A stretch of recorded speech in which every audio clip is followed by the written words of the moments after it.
Bhadrachalam ITC వరుసగా రెండోసారి విజయం సాధించారు. దీని మీద మీ కామెంట్స్?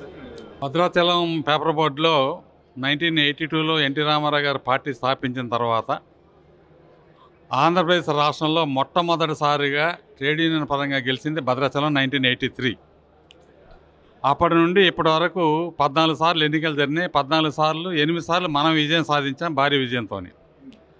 దానికి కారణం ఏంటంటే ఎన్టీ రామారావు గారు కార్మికులకి చేసినటువంటి పాలసీలు, ఆ తర్వాత చంద్రబాబు నాయుడు గారు చేసినటువంటి పాలసీలు, చంద్రబాబు నాయుడు గారికి ఉన్నటువంటి విజను, ఆయన విజన్ని మేము ఫాలో అయిపోయి ఒక లాంగ్ టర్మ్లో కార్మికులకి ఏం చేస్తే బాగుంటుందనే దాన్ని దృష్టిలో పెట్టుకొని చంద్రబాబు నాయుడు గారి పాలసీని ఆదర్శంగా తీసుకొని మేము కొన్ని లాంగ్ టర్మ్ బెనిఫిట్ కార్మికులు చేసాం. ఫర్ ఎగ్జాంపుల్ ఏంటంటే డిపెండెంట్ జాబ్ని తండ్రి ఒక 4 సంవత్సరాల సర్వీస్ని సరెండర్ చేస్తే కొడుక్కి మళ్ళీ అదనంగా 30 నుంచి 40 సంవత్సరాల మధ్య సర్వీస్ వచ్చే విధంగా ఒక డిపెండెంట్ జాబ్ని పునరుద్ధరించాం. దానివల్ల 250 మంది కార్మిక కుటుంబాలకి అది విపరీతమైనటువంటి లబ్ధి జరిగి కార్మికుల్లో ఒక చెరగని ముద్ర వేసింది ఆ స్కీమ్ అనేది. అట్లా వారి వేతనాల్లో భారీ మార్పులు పట్టుకొచ్చాం, బోనస్ స్కీమ్లో భారీ మార్పులు తీసుకొచ్చాం.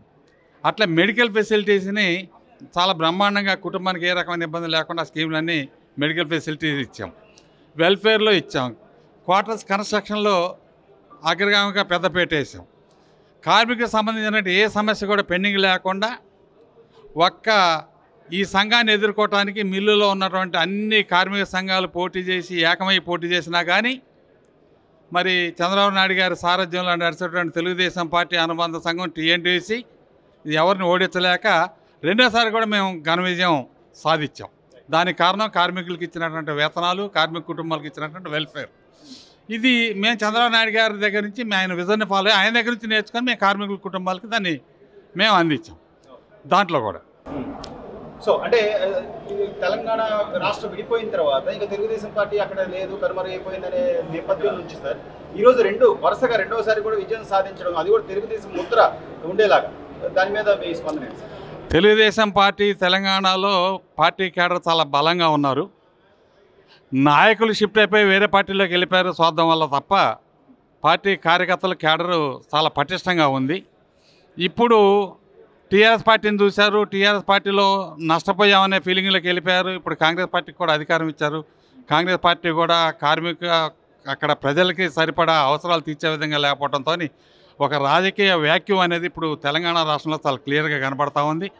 రేపు భవిష్యత్తులో చంద్రబాబు నాయుడు గారు ఒక చొరవ తీసుకొని ఇదే అలయన్స్తో కనుక తెలంగాణలో కనుక పోటీ దిగితే డెఫినెట్గా ప్రభుత్వాన్ని ఏర్పాటు చేసేటటువంటి అవకాశాలు కూడా ఉన్నాయి. దానికి కారణం ఏంటంటే హైదరాబాదు, ఐటీ సిటీ, అక్కడ తెలంగాణలో ఉమ్మడి ఆంధ్రప్రదేశ్లో ఆయన చేసినటువంటి మరి అభివృద్ధి చాలా క్లియర్గా అందరికి కనపడేది.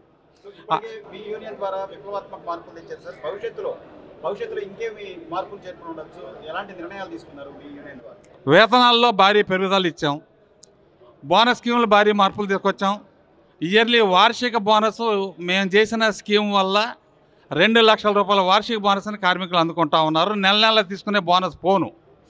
మరి ఇది వాళ్ళు ఎవరు మర్చిపోలేకపోతూ ఉన్నారు. మెడికల్గా చూస్తే వీళ్ళు మనం పోయి ఐటీసీ కార్డు చూపిపోయి ఒక కార్పొరేట్ హాస్పిటల్లో ట్రీట్మెంట్ తీసుకొని ఎంత పెద్ద డిసీజ్ అయినా మరి వైద్య సహాయం పొంది పైసా ఖర్చు లేకుండా మరి అటువంటి ఫెసిలిటీని కూడా ఇవ్వడం వల్ల కూడా కార్మిక కుటుంబాలు ఒక భరోసా ఇవ్వగలిగాం.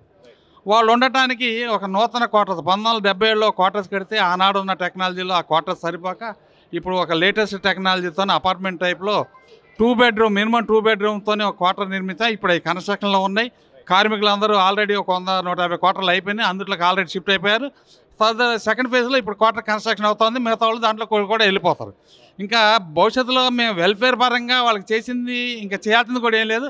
వేతనాల్లో ఇంకా భారీ పెరుగుదల చూసుకోవటం, మంచి వేతనాలు ఇవ్వటం, లేకపోతే వైద్య సౌకర్యాలు ఎక్కడైనా కొరత ఉంటే దాన్ని సరి చేసుకుంటూ వెళ్ళిపోతే ఈ యూనియన్ని ఓడించడం ఎవరి తరం కూడా కాదు. చివరిగా అంటే తెలుగు రాష్ట్రాల్లోనే మహానాడు కార్యక్రమం అంటే అదొక చారిత్రాత్మకమైనటువంటి కార్యక్రమం. సో ఈసారి పులివెందుల అడ్డాగా ఈ రోజున ఈ మహానాడు 3 రోజుల పాటు అక్కడ నిర్వహించబోతున్నారు. ఒక తెలుగుదేశం కార్యకర్తగా గారి అభిమానిగా మీ అభిప్రాయం సార్? ఇప్పుడు మనం లాస్ట్ టైం వైఎస్ఆర్ పార్టీ ప్రభుత్వంలో ఉన్నప్పుడు ఇదే జగన్మోహన్ రెడ్డి గారు, మాజీ ముఖ్యమంత్రి గారు చంద్రబాబు నాయుడు గారిని చేసినట్టు హేళన అవహేళన మరి మనం విన్నాం. తిరిగి సంవత్సరం జరగకముందే రాష్ట్రంలో డిపాజిట్ కూడా లేకుండా ఆయనకి ఏ స్థానంలో కూర్చోబెట్టాలో చాలా స్పష్టంగా కూర్చోబెట్టారు. దానికి కారణం ఏంటంటే ప్రజలు తెలుసుకున్నారు, చంద్రబాబు నాయుడు గారు తప్ప ఈ రాష్ట్రాన్ని బతికించేవాళ్ళు లేడు అనేది జనాల్లో చాలా స్పష్టం. దాంతోనే ఈ మెజార్టీని సాధించడం జరిగింది. ప్రతి వాడు కూడా మరి ఇలా చంద్రబాబు నాయుడు గారు ఉంటే ఇలా అమరావతిని చూస్తున్నాం. వచ్చినటువంటి సంవత్సరంలోనే ఇలా అమరావతిలో జరిగినటువంటి అభివృద్ధిని మనం తీసుకోండి. మరి అమరావతిలో వైఎస్ఆర్ గవర్నమెంట్లో అమరావతిలో ఏ రకమైన ఉద్యమం నడిచింది? ఆ ఉద్యమాన్ని నడవడానికి మహిళలు కూడా బయటకు వచ్చేసి ఎన్ని రోజులు ఉద్యమం చేశారు? ప్రపంచంలో అన్ని రోజులు ఉద్యమం చేసినటువంటి ఉద్యమాలు ఎక్కడైనా మనం చూడగలిగామా? ఇవన్నీ అణగదొక్కటం వల్ల ప్రజల్లో ఒక రకంగా రాష్ట్రం, ఆంధ్ర రాష్ట్రం మొత్తం యావత్ కూడా మాట్లాడుకొని ఒకటే మాట మీద గుడ్డినట్టుగా వన్ సైడ్ ఓటింగ్ వేసి ఇంత భారీ మెజార్టీ ఇచ్చారు. దాంతో ఇప్పుడు చంద్రబాబు నాయుడు గారి బుధస్కంధాల మీద చాలా బాధ్యతని ఈ ఆంధ్ర రాష్ట్ర ప్రజలు ఉంచారు. ఏదైతే ఉమ్మడి రాష్ట్ర ప్రదేశంలో హైదరాబాద్ నగరానికి గుర్తింపు తీసుకొచ్చామో ఈ అమరావతిని కూడా నేనే నిర్మించాలా, నా చేతుల మీదకే ఈ నగరం నిర్మించాలనేది ఆయనకు ఉన్నటువంటి దానికి కుటుంబాన్ని కూడా పణంగా పెట్టుకొని కుటుంబ జీవితాన్ని కూడా పక్కన పెట్టేసి ఈ రాష్ట్ర ప్రజల కోసం ఆయన సేవ చేస్తూ ఉన్నారు. ఆయన చంద్రబాబు నాయుడు గారి సేవలు మనందరికి అవసరం, ఈ రాష్ట్రానికి అవసరం, ఈ దేశానికి అవసరం.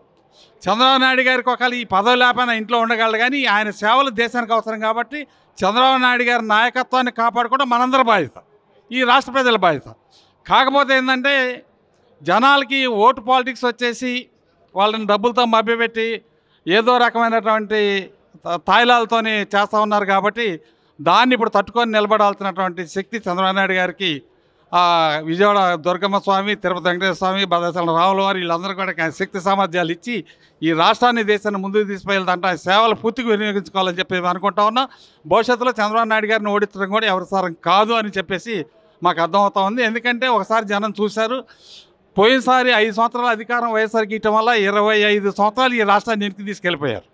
దాన్ని గాడిలో పెట్టేటువంటి శక్తి ఒక చంద్రబాబు నాయుడు గారు తప్ప ఏ రాజకీయ పార్టీ కూడా ఈ శక్తి లేదనేది ఆయన రుజువు అయింది. ఇప్పుడు దాంతోపాటు ఇలా ఆయనకి బ్రహ్మరథం పడుతూ ఉన్నారు. ఆయన చేయగలడు కూడా, ఆయనకు ఉన్నటువంటి శక్తిని మనం క్యాలిక్యులేట్ చేయడం కూడా మన వల్ల కాదు.